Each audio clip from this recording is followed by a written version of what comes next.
Pakistandın медициналык комиссиясы дүйнөнүн 400 университетин жашыл тизмеге киргизди. Бул комиссия аларды кайрадан баалоодон өткөрүп, тааныгандыгынан кабар берет. Алардын катарында Кыргызстандын медициналык билим берген окуу жайларынын ичинен Иса Акунбаев атындагы Кыргыз мамлекеттик медициналык академиясын, Ош мамлекеттик университетин, Кыргыз-Орус Славян университети жашыл тизмеге кирсе, эл аралык жогорку медициналык мектебинде билим берүү орто деп бааланып, боз тизмеге кирген.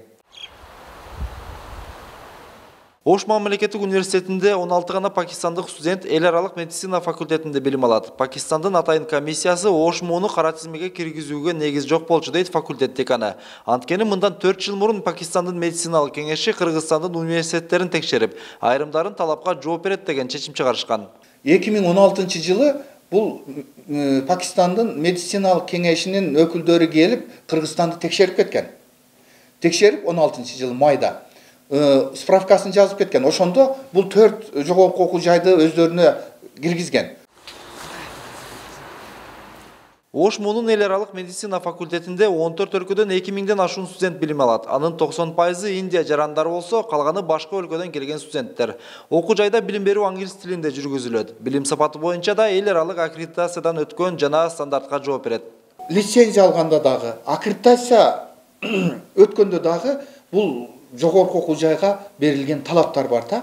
Маселен, бир талабы окумуштуулардын саны жалпы мугалимдердин санынан 40%тен кем болбосун деген. Буга илимдин кандидаттары, илимдин докторлору, анан PhD докторлор кирет. Биз бул жагынан 42% сакталып турат. Андан кийин баягы штатный сотрудник деп коюлат. Бул параметрлердин бардыгы сакталган бизде. Пакистандын медицина кеңеши адистердин даярдаган университеттерди 3 баскычта баалайт. Кара тизме билим сапаты начар, боз тизме билим сапаты орто жана жашыл тизме билим берүү жакшы деп бааланат. Иса Акунбаев атындагы Кыргыз мамлекеттик медициналык академиясын, Ош мамлекеттик университетин, Кыргыз-Орус Славян университети жашыл тизмеге киргизилиши эл аралык рейтингде да көрсөткүчү жогорулашына таасир этет.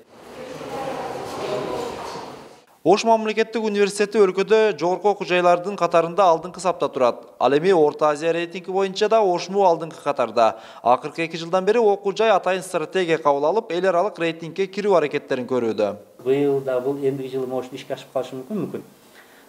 Эл аралык рейтингтерге катышууга аракет кылып жатабыз. Эл аралык рейтингтердин талаптары да күчтүү, аябай мындай катаал талаптар болот.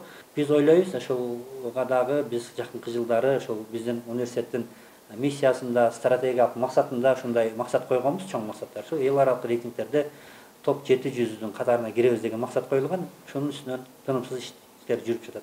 Ошмуда жалпы 20 факультетте адистер даярдалат. Окуу жайда 35 миңден ашуун студент болсо, анын 10 миңге жакыны чет өлкөлүктөр. Окуу жайдын окутуучулук курамында 500 илимдин кандидаттары, 80 илимдин доктору бар. Эрмек Муратбек уулу, Мунарбек Арзыбек уулу, Пирамида, Ош.